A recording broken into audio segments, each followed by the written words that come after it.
31 cosas y misterios de la trágica vida de Mata Hari, la supuesta espía de la Primera Guerra Mundial. En el colorido escenario de la bella época, cuando las luces brillantes de los cabarets parisinos iluminaban las ansias de aventura, surgió el personaje de una mujer exótica y enigmática, cuyo nombre se convertiría en sinónimo de seducción y espionaje. Mata Hari fue la encarnación del misterio y la seducción. Su belleza exótica, sus habilidades como bailarina y su personalidad enigmática la convirtieron en una de las artistas más destacadas de su época. Pero detrás del brillo y el glamour se escondían secretos oscuros y una vida llena de intrigas.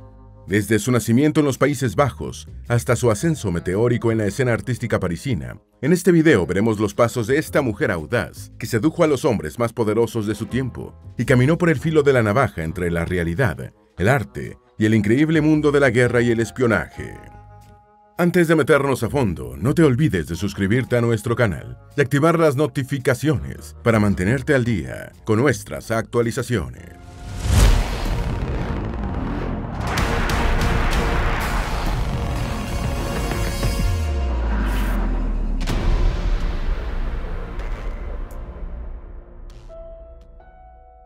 Número 1. Nació en Países Bajos. Aunque saltó a la fama por su vida y carrera en París, Mata Hari en realidad tenía origen neerlandés. Nació el 7 de agosto de 1876 en Leeuwarden, una ciudad de Países Bajos. Fue la mayor de 4 hermanos y la única niña de la familia. Su nombre de nacimiento fue Margaretha Gertruida Zell, conocida como Margaret por sus familiares. Número 2. Su presunta ascendencia. Durante toda su carrera artística, Mata Hari se presentó como una mujer exótica, con una herencia multicultural. Por décadas se creyó que tenía ascendencia judía, Malasia e Indonesia. Sin embargo, estudios académicos han concluido que en realidad todo era un relato para su personaje. Su madre y padre eran ambos neerlandeses, sin ningún tipo de herencia cultural diferente. Número 3. Tuvo una infancia cómoda. Margaretha creció en una familia económicamente pudiente. Su padre, Adam Zell, era el dueño de una tienda de sombreros que daba suficientes ganancias para mantener con comodidad a toda la familia. Margaretha y sus hermanos tuvieron todo tipo de comodidades durante la infancia. Incluso estudiaron en escuelas bastante exclusivas hasta los 13 años. Número 4. La familia cayó en bancarrota.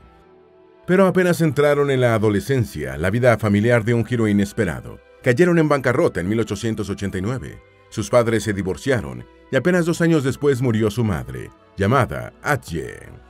El 9 de febrero de 1893, apenas 2 años después de la pérdida, Adam se volvió a casar en Ámsterdam con una mujer llamada Susana. La familia se dispersó por completo y Margaretha, que entonces tenía 17 años, fue enviada a vivir con su padrino. Número 5. Estudió para ser maestra. Entre tantas tribulaciones, la joven Margaretha fue inscrita en una institución en Leiden para formarse como maestra de preescolar, pero fue un paso breve. Su padrino la retiró de la institución al descubrir que el director coqueteaba con ella. Poco tiempo después, Margaretha huyó a La Haya, donde buscó refugio en casa de un tío. Número 6. Se encontró esposo por el periódico. En una sorprendente demostración de cómo han cambiado los tiempos, Margaretha encontró matrimonio de una forma casi impensable en la actualidad, a través de los avisos clasificados del diario. El capitán del ejército colonial neerlandés, Rudolf MacLeod, quien vivía en las Indias Occidentales neerlandesas, actualmente el territorio de Indonesia, publicó un anuncio en el periódico buscando esposa. Número 7. Se casaron en Ámsterdam. Margaretha respondió el anuncio y el 11 de junio de 1895, la pareja contrajo matrimonio en una ceremonia en la ciudad de Ámsterdam.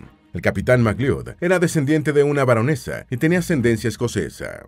Margaretha tenía 19 años al momento del casamiento. Número 8. Su matrimonio elevó su clase social. Gracias a la ascendencia de su esposo y a su rol en el ejército, Margaretha ascendió a la clase social más alta de Países Bajos. También mejoró su posición económica, con una fortuna que les permitía vivir con cierta comodidad. La pareja se mudó al este de la isla de Java por los compromisos militares del esposo. Llegaron a su nueva residencia a bordo del buque SS Princess Amalia en mayo de 1897. Número 9. Tuvieron 2 hijos. En muy poco tiempo llegó la descendencia de la pareja. Norman John, el hijo mayor, nació en 1897, 2 años después del matrimonio. Al año siguiente llegó la segunda hija, Louis Jean. Margaretha tenía 22 años cuando tuvo a su última hija. Número 10. Su esposo la maltrataba. Sin embargo, pese a las ventajas que trajo el matrimonio, la relación fue especialmente tormentosa para Margareta. Rudolf era alcohólico y violento, continuamente maltrataba a su esposa, a quien acusaba por su falta de ascenso en las filas militares. Número 11. Sufrió una infidelidad. El maltrato de Rudolf se extendió incluso a las traiciones amorosas. No solo tuvo una relación extramarital, tenía una concubina que vivía con la pareja, en la misma casa. La relación no era un secreto, pues este tipo de concubinas eran una práctica social muy extendida y aceptada en las Indias occidentales. Número 12. Margareta abandonó el matrimonio. Cansada de los maltratos, Margareta se mudó del hogar para vivir con otro oficial militar neerlandés, llamado Van Rits.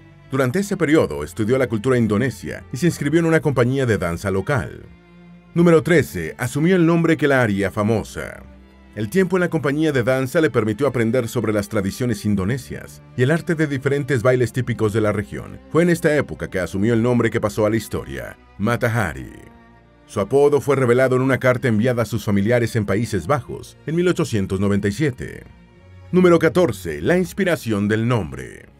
El nombre Matahari proviene del idioma malayo local, derivado de la palabra sol. Literalmente, su nombre artístico significaba el ojo del sol, que podría interpretarse como iluminada por el sol. Número 15. Volvió al hogar matrimonial.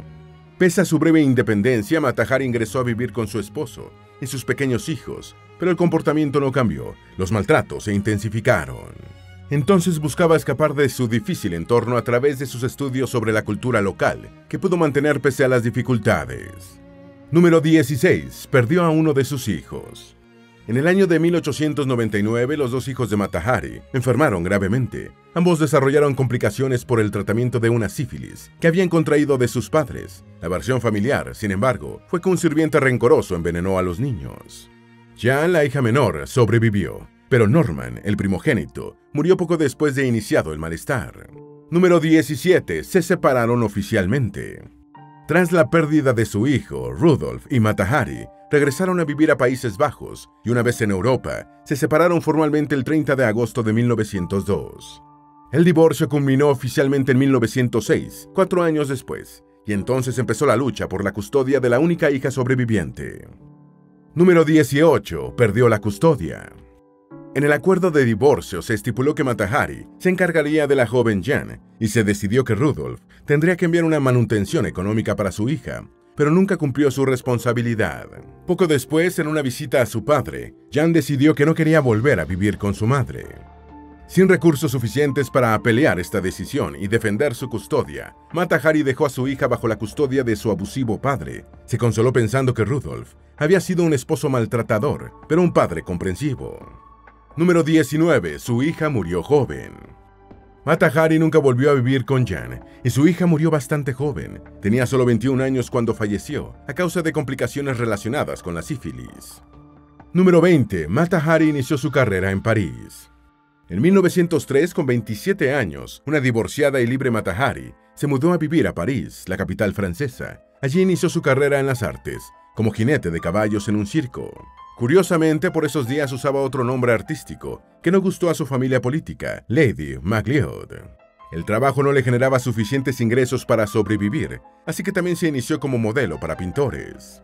Número 21. Consiguió la fama como bailarina exótica.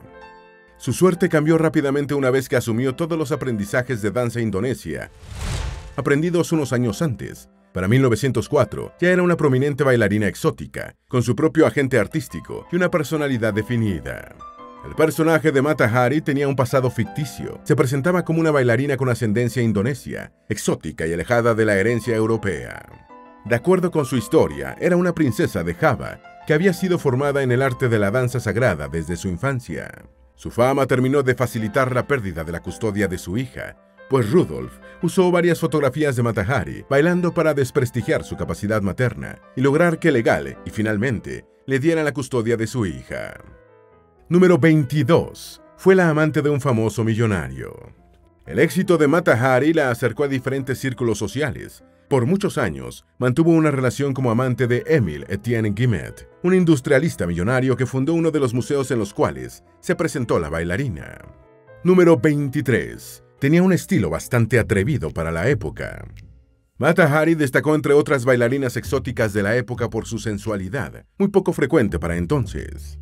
Su acto se dividía en varios segmentos, en los cuales iba retirando su ropa hasta quedar cubierta solo por una pequeña coraza con joyas que cubrían sus senos. Nunca se desnudó totalmente, pues siempre mantuvo su pecho oculto. Se dice que por vanidad, pues le parecía que sus senos eran muy pequeños y no se sentía cómoda con su talla. Número 24. Transformó la danza artística. En el mejor momento de su carrera se consideró que Mata Hari elevó la danza exótica a un nuevo nivel social. Su estilo se hizo popular y para muchos, sus bailes y poses provocativas se convirtieron en una nueva forma de expresión artística, pese a las costumbres más recatadas de la época.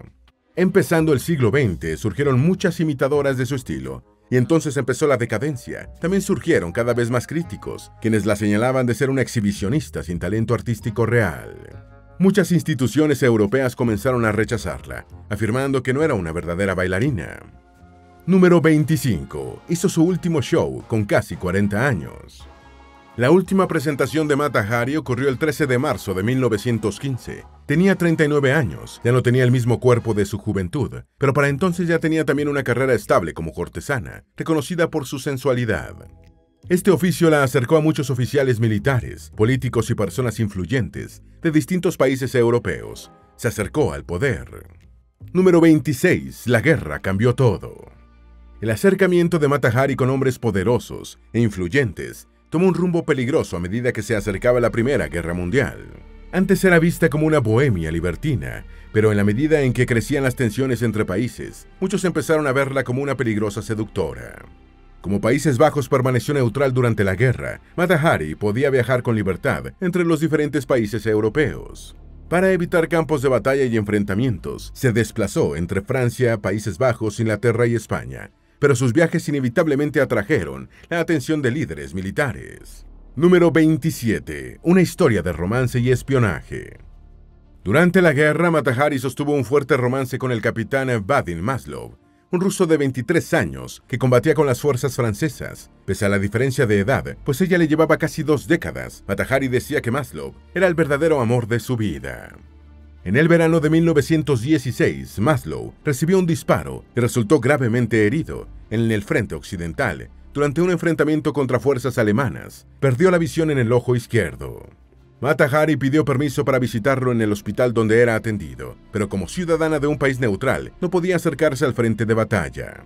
Pero agentes del Deuxième Bureau, del Servicio de Información del Ejército francés, le ofrecieron una alternativa. La dejarían ver a Maslov si ella aceptaba ser espía para Francia.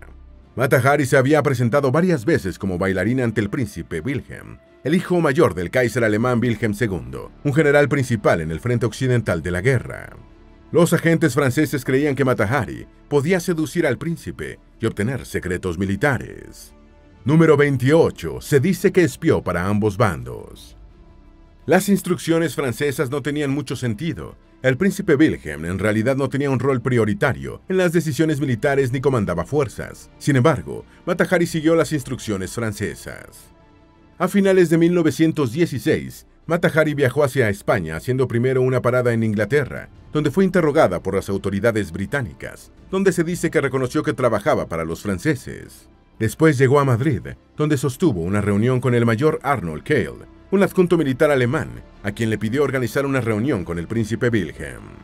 Se dice que en esta reunión Mata Hari ofreció a los alemanes información sobre los franceses. No se sabe si fue una estrategia para lograr la reunión, si fue doble espionaje real o simple codicia. Número 29. La espía H-21 descubierta por la radio. En enero del año 1917, el mayor Keil transmitió un mensaje de radio hacia Berlín, en el cual señalaba la buena labor de un espía bajo el código H-21. La descripción y biografía del espía se parecía tanto a la de Mata Hari que la inteligencia francesa, que espiaba las comunicaciones alemanas, llegó a esa conclusión.